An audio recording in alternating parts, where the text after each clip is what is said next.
So we talked a lot about yoga, but let's talk about what you do. Yeah. Weight training, weightlifting, what's strength training? What's the terminology that you... The terminology that I use is strength training. Okay. And what I do specifically is strength coaching. Okay. Where training is what the person, the trainee does, and coaching is what the coach does to the trainee. Okay. So how would that work for what, well, not how would it work, but what would someone who doesn't know anything about strength training, what would they need to know? If that's what they wanted to do, if they were like looking to get bigger muscles, lose weight, what's... Right, so that's a great question because the person doesn't necessarily know that they want to do strength training. They know that they want like bigger muscles and they want to lose weight, or they want to be more defined or less flabby arms, things like that. And so the reason that they would get to strength training is because strength training is the process by which you achieve strength-based goals. Okay. And just along with that, I do a lot of nutritional counseling with people as well, which goes into the weight loss. And so you can lose weight without doing strength training, but it's far more effective, and at the end of the day, you end up just looking better as well once you're done losing the fat that you want to lose. Yeah.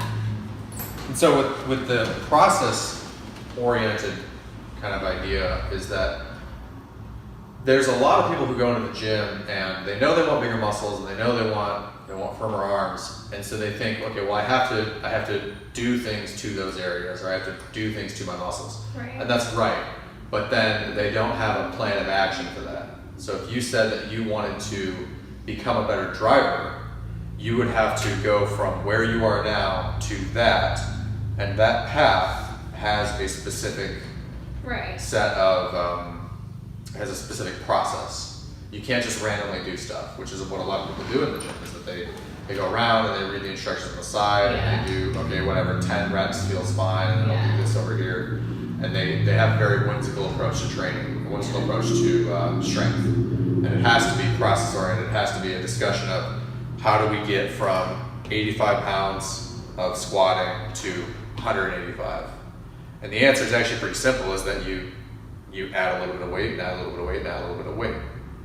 The reason that we squat is we have a series of exercises we're going to do is based off of how best the body responds to exercises, which is as a whole.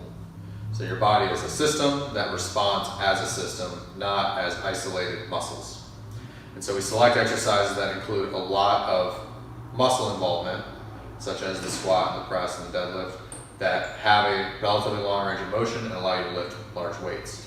So it's covering more muscles than, say, if I'm doing like bicep curls. I'm just concentrating on my bicep, versus if I'm doing the squat rack, I'm covering a wide range of muscles. Correct. Okay.